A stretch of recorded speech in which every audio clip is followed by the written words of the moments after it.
आप सभी का बहुत बहुत स्वागत है इंडियन न्यूज़ में। मैं हूं तनीषा शर्मा और आज इस विश्व पर्यावरण दिवस पर इंडियन न्यूज़ की तरफ से आप सभी को बहुत सारी बधाइयाँ।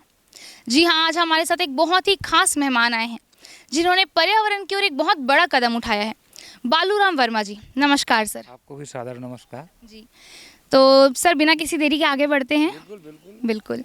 तो सर जैसे आजकल हम देखते हैं कि लोग एक छोटा सा पौधा लगा के 5 लोग 10 लोग एक ही पौधे के साथ खड़े होकर फोटो खिंचवाकर सोशल मीडिया पर सुर्खियां बटोरते हैं। तो आपने अपने इस सफ़र में 10 हज़ारों से भी ज़्यादा पेड़ उगाए हैं, उसके बारे में, अपने सफ़र के बारे में आप क्या कहना चाहेंगे? देखिए, मैं जब यहाँ आया ना, भिलाई फील्ड प्लांट में देखा दूर दूर तक धूल धुआं डफ्ट है, तो मैंने सोचा कि क्यों ना इस दिशा में हम काम किया जाए। तो उसी समय से हम अपने स्वयं का नर्सरी तैयार किए, जो हम रसिन कम्प्लेक्स में 20-25 हज़ार पौधा है, और लोगों को बोलते हैं कि देखिए भैया, जीवन में कम से कम एक पौधा लगाइए, ताकि ये पर्यावरण जो प्रदूषण हो रहा है वो बचा रहे। आप कम से कम पौधा लगाए और बाकी उसको पेड़ से लेकर वृक्ष बनते तक उसका सेवा कीजिए। फ़ोटो खिंचाने और लोगों में मतलब दिखाने के लिए मत कीजिए। आप स्वयं अपने दिल की सोचिए कि हाँ, जो पौधा लगा है मैं वृक्ष बनाना, ऐसा आप संकल्प लीजिए। जी जी। और जैसे कि सर आपने इतने सारे पौधे लगाए हैं, तो इसमें आपको बहुत सारी परेशानियां भी आई होंगी, बहुत सारे आपको कदम लेने पड़े होंगे जिसमें आपको लगा होगा कि अब बस हो गया। तो उस समय आपकी प्रेरणा क्या बनी जो आपने इतना आगे बढ़े आप? नहीं, देखिए, अब परेशानी तो आती है, बाकी जुझारूपन जब रहता है ना, तो आदमी में हिम्मत भी आती है। नहीं, क्यों ना हम क्या है, कई प्रकार के साहित्य पढ़ते रहते हैं, कई व्यक्तियों के मतलब विचारों से व्यक्त थे, उससे हमको जो रहता है उससे साहस मिला। तो हम प्रण कर लिए थे, नहीं क्यों ना, भले कितने भी कठिनाई है, तो आगे बढ़ते गए। आज हम अपने हाथों से 10,000 पौधा लगा चुके हैं और उसको संरक्षित कर रहे हैं, जो आज वृक्ष बनने के लिए तैयार हैं। परेशानी तो बहुत आती है, वहाँ पेड़ पौधे जो लगाए रहते हैं, ट्री गार्ड नष्ट हो जाते हैं, मवेशी खा जाते हैं, बाकी उसका भी हम सब्स्टिट्यूट निकाल लेते हैं कि इसको कैसे बचाएं। जी जी। तो सर जैसे कि अभी कोरोना काल भी था बीते समय में, उस समय लोग अपने घर से बाहर नहीं निकल पा रहे थे। उस समय आपने ऐसा क्या किया जिससे पेड़ों के प्रति आपका जो रुझान है वो दिखा लोगों को, या आपने अपने तरफ से पेड़ों के लिए क्या किया? देखिए, आप कोरोना काल आप भी देखे हैं, हम भी देखें। उस समय क्या था, ऑक्सीजन की टोटल कमी हो रहा था, तो लोगों में मतलब एक, भले हमारे लिए त्रावदा है, बाकी लोगों में सीख भी आया कि ऑक्सीजन कहाँ से मिलता है, हमको प्रकृति से मिलता है। प्रकृति कहाँ, पेड़ पौधा से मिलता है। तो उस समय लोगों में एक जागरूकता भी आई कि इस दिशा में हमको काम करें। तो आज थोड़ा सा लोगों में इस माहौल बन गया है कि अब पेड़ लगाएं ज़रूर। जी सर, जैसे हम देखते हैं कि एक छोटा सा वृक्ष अगर हम लगाते हैं तो वो उसकी नींव से वो एक बड़ा पौधा बनता है। अभी आप एक बड़े पौधे बनने के कगार पर हैं, तो आपकी जो नींव थी वो शुरुआत कहाँ से हुई? आपको ये प्रेरणा मिली कहाँ से कि आपको ये मतलब पेड़ों के प्रति अपना ज़िंदगी समर्पण करना है? जी जी जी। देखिए, हमको जो मुफ्त में जो हवा मिल रही है, जो प्रकाश मिल रही है, इस धरती को हमको जो मिल रहा है, बहुत सारी चीज़, तो हम सोचें क्यों ना हम अपने जो फ्री मिल रहा है, तो अपना भी एक दायित्व बनता है कि इस दिशा में हम काम करें तो ये कैसे संरक्षित रहे। तो उसी समय से हम सोचे कि क्यों ना हम पर्यावरण दिशा में काम करें और पेड़ पौधा लगाएं। जी सर, और हमने सुना है कि जब आप अपने काम पर थे, जब आप यंग थे, आप अपना काम करते थे, उसका 10% जो है आपकी कमाई का, सैलरी का, जो लोग आजकल बचाने के उसमें रहते हैं फिरात में, आपने वो 10% पर्यावरण को दिया। उसके ऊपर आप क्या कहना चाहेंगे? देखिए, आज हम जो स्थिति में हैं, है ना, एक एक मानव है, मानव की प्रवृत्ति है, जो अभी इस स्थिति में, तो हमको बहुत सारे मतलब लोगों से सहयोग में मिलता है। जैसे कपड़ा भी पाने हैं, कोइन कोइन बनाया हुआ, तो हमारा एक दायित्व बनता है कि ये पूरा को पैसा को हम पूरे परिवार में ना खर्च करके, सैर सरावटा में ना खर्च करके, कम से कम 10 रुपये बचा कर उसको इस प्रकार के जो पर्यावरण शुद्धिकरण में हम बचाएं और खर्च करें। और साथ ही हमें पता चला था कि आपने कचरे को उठाने के लिए, जो बहुत पुरानी रिक्शा होती थी, जब शायद भिलाई नगर में जो है इस तरह की कोई रिक्शा नहीं होती थी, उस समय आपने अपने से वो रिक्शाएं मंगवाकर और उस फील्ड में आपने काम किया। तो उसके बारे में आप क्या लोगों को सलाह देना चाहेंगे कि कचरे से पर्यावरण पे कितना नुकसान होता है, या उसके ऊपर क्या करना चाहिए?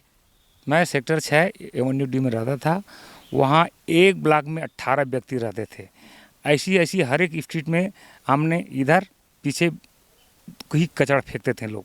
उस समय ना बीएसपी के पास था इस प्रकार का कचरा उठाने का था ना नगर निगम। तो मैंने सोचा क्यों ना एक कचरा जो बाहर जो फेंक रहे हैं उसे हम स्वयं उसके घर जाकर मतलब हम अपना बटोर ले और जहाँ एक निश्चित स्थान बताए बीएसपी हो या नगर निगम वहाँ डंप किए। तो उसी समय मैं क्या किया कि 15 ई रिक्शा लिया। ई रिक्शा नहीं मतलब उस समय ई रिक्शा नहीं था, वो जो टाली वाला था ना जिसमें हम स्वयं मतलब मैनुअल काम करते हैं तो उसको टाली रिक्शा लिया और हर सेक्टर में मैं 2-2 डाला हूँ। और कैसे लोगों को बोला जो बेरोजगार थे वो कहीं दूसरी जगह काम करते थे तो बोला वर्मा जी हमको तो वहाँ 1200 रुपये देता है, आप कितना दोगे? मैं कि देखो मैं आपको 5000 दूंगा। बोला तो कैसे दोगे? तो देखो ई रिक्शा में यार 7000 का है, 7000 को आप मैं इसको निःशुल्क दूंगा, बाकी बशर्त यह है कि इसको टूट फूट नहीं होना चाहिए। और लोगों से मैं निवेदन किया वहाँ जाकर कि देखिए भैया ये आदमी काम करने आता, इसको 5 रुपया 10 रुपया हर महीना दीजिए, हर महीना। और हमारे ब्लॉक में 18 जन रहते थे, उसमें एक ऐसा पम्पलेट में भी लिख दिया था कि आप पैसा दो तो भला, ना तो भला, कम से कम कचरा जरूर दिए तो हमारा एक काम चलता भी रहेगा और हमारा नगर सुंदर स्वच्छ रहेगा। तो वो उस समय क्या था 1200 को मिलता था, तो हर घर से 300 घर कचरा होता है 3000 मिलेगा। ये जितना आप मेहनत करोगे उतना आपको पैसा कमाई होगा। तो इसलिए उन लोग शहर स्वीकार किए। आज मेरे को इतना खुशी होता है कि 6, 7, 8 में जो कचरा गाड़ी में चलाया था उसका प्रतिफल आज वो जो नगर निगम है बीएसपी है वो ट्रैक्टर द्वारा वो कचरा को उठा रहे हैं। जी जी, बहुत बहुत ही बड़ी बात है सर आपने जो किया है वो। आजकल जी बिल्कुल बिल्कुल लोग शर्मा जाते हैं इन चीज़ों पर। हमको कचरा वाला वर्मा कहते थे तो हमको थोड़ा सा हमको अजीब नहीं लगता था कि हमको गर्व होता था अरे कम से कम यही बहाने तो हमारा परिचय बढ़ा, जो काम किया है जो आज प्रतिफल दिख रहा है। जी जी सर, जैसे हमने सुना कि आपने जो है शुरुआत अकेले की थी, पर धीरे धीरे चलते चलते हमें सुनाई में आया कि आपने एक गठन तैयार की पर्यावरण मित्र, उसके बारे में आप क्या कहना चाहेंगे? देखिए हम अकेला चले थे, लोगों को इसलिए जोड़ा कि भाई एक अकेला बस की बात नहीं है। हम आज 5 पेड़ लगा रहे हैं, अगर संगठन रहेगा तो 100 पेड़ लगा रहे हैं आज 10,000 भी पौधा लगाने के लिए। तो ये अकेला हम नहीं किए, हम एक पर्यावरण मित्र गठन किए, इसमें अच्छे अच्छे लोगों को जोड़े जो इस दिशा में काम करना चाहते हैं। जी जी सर, और आपके पास शायद एक नर्सरी है बहुत बड़ी जिसमें हज़ारों से भी ज़्यादा तादाद में पेड़ पौधे हैं, तो आप शायद लोगों को मुफ्त में ये पौधे बांटते हैं, तो उसके ऊपर आपका क्या कहना है? देखिए हमारे पास अभी ना 25,000 पौधा है। हम एक योजना बनाएंगे 1 होम 1 ट्री, सरकार की भी है जो आप लोग देख रहे हैं। यहाँ करोड़ों की संख्या में मतलब जैसे कि आबादी है, तो वो एक आदमी मान लो एक पौधा भी लगाए तो हम बोले भाई हमारे दरवाजा में आइए, आपको 1 पौधा निःशुल्क देंगे और उसको छोटा से लेकर बड़ा कीजिए। तो अब हम सोचे कि भाई नर्सरी नहीं रहेगा तो हम कहाँ कहाँ भटकते रहेगा, इसलिए हम आप कोई वहाँ नहीं जाएगा, दूर दूर पड़ता है वो नर्सरी में, वो नगर निगम का नर्सरी है, तो आप हम जिस शहर में हैं तो आप यहाँ ले जाओ। बिल्कुल। तो सर जैसे कि आपका जो 1 होम 1 ट्री का जो है नारा है वो हम चाहेंगे कि लोग आगे बढ़ाएं बिल्कुल। और साथ ही साथ आपसे एक सवाल करना चाहूँगी सर मैं, जैसे आजकल हम देखते हैं कि सरकार की बहुत सारी योजनाएं होती हैं जिसमें जिसमें उन योजनाओं के चलते वो ज़रूरी हैं हमारे देश के लिए, बिल्कुल ज़रूरी है आगे बढ़ने के लिए, पर जैसे रोड चौड़ीकरण होती हैं उसमें आजू बाजू में रहे पेड़ जो पुराने उगे हुए बड़े बड़े पेड़ होते हैं वो हज़ारों की तादाद में काट दिए जाते हैं, तो उनके ऊपर आपका क्या कहना है? देखिए मेरा तो एक ही कहना है, जहाँ तक बनता है ना, रोड के चौड़ीकरण में निकलता है पौधा उसको सब्स्टिट्यूट करना चाहिए। आजकल ना बड़े बड़े उपकरण आ गए हैं कि जो पौधा है ना वो मशीन भी आ गया है, तो इस प्रकार के मशीन को शिफ्टिंग करना चाहिए। दूसरा चीज़ बहुत सारी आइडिया है, यहाँ बहुत सारे अनुभवी है, उनका अनुभव का हमको फ़ायदा लेना चाहिए, जहाँ तक हो सके बनते तक बनाना चाहिए। और उसके बदले में ठीक है हमको विकास भी जरूरी है, तो उसके बाद हम चाहे गवर्नमेंट को एक पौधा के पीछे जो किए हैं तो कम से कम 10 पौधा लगाएं ताकि हमारा पर्यावरण शुद्ध और रहे। जी जी सर, और साथ ही हम देखते हैं जैसे आपकी उम्र इतनी बड़ी है, आप थोड़े बुज़ुर्ग हो चुके हैं, तो इसमें जैसे आप पेड़ के लिए कुछ काम करते हैं तो आपको कुछ कठिनाई होती होंगी, तो उन सब चीज़ों से आप कैसे पार कर पाते हैं उन चीज़ों? देखिए अभी मेरा उम्र 60 साल से पार हो गया है।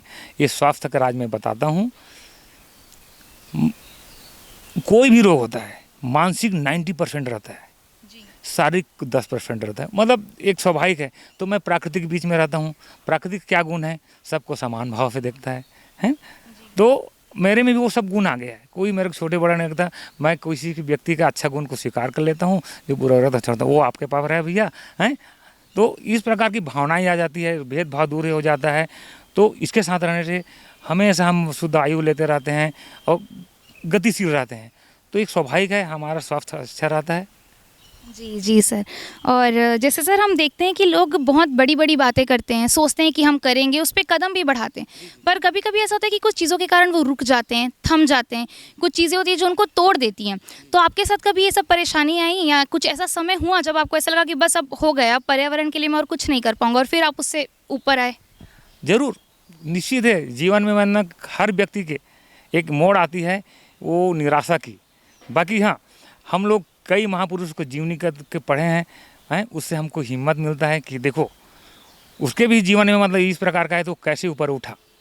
तो कुछ समय को थोड़ा सा रुक के फिर धैर्य से जब उसी को आगे बढ़ाते हैं तो ज़रूर हमको सफलता मिलती है। आज सफलता की राज यही है कि हम धीरे से धैर्य से सोचे कि चलो आज हम पेड़ लगाए हैं तो कोई जानवर निष्ठ कर रहे हैं, या कोई चोर लोग हमारे ट्री गार्ड को ले जा रहे हैं, या और कई प्रकार की जो कठिनाई आ रही है, तो उसका धीरे धीरे हिम्मत आता है। हमको धैर्य रखना है और बाकी प्रगति निश्चित होगा, आज नहीं तो कल।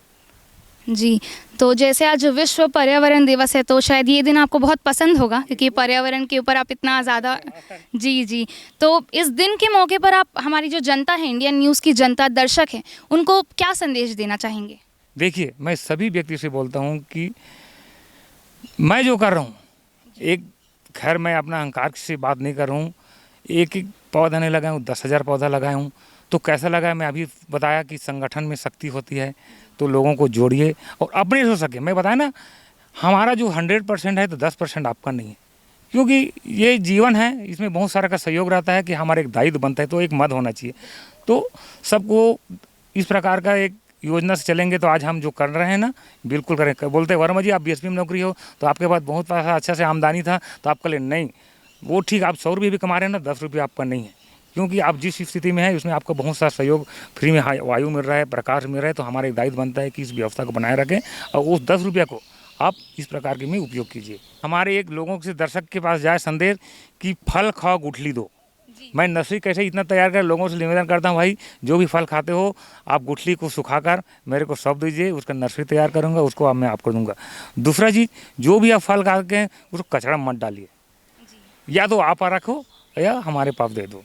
उसी प्रकार जैसे जो भी प्लास्टिक के कचरे हैं उसको हम उसको बंधन कर सकते हैं। जैसे कि हम जो भी प्लास्टिक लाते हैं, एक प्लास्टिक का जो एक बाटल आता है उसमें पूरा, जैसे कि एक लकड़ी ले लो, उसको डालते जाओ और उसको पूरा जितना टाइट होता है उतना करते जाइए, टाइट हो जाएगा, झिल्ली से भी मुक्त हो जाएगा। उसी प्रकार पानी की बचत, जहाँ तक हो सके पॉलीथीन, पानी और पेड़, ये तीनों पर हम दिशा में काम करना चाहिए ताकि हमारे पर्यावरण सुंदर और स्वच्छ रहे।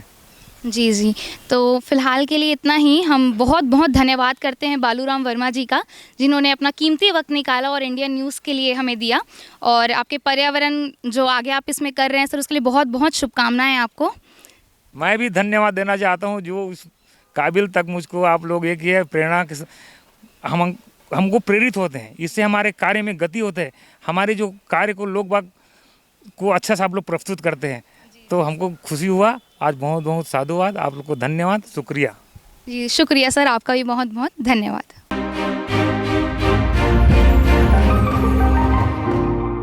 ये है इंदू ब्रॉडकास्टिंग प्राइवेट लिमिटेड और आप देख रहे हैं इंडियन न्यूज़। हर पल, हर क्षण, हर सच।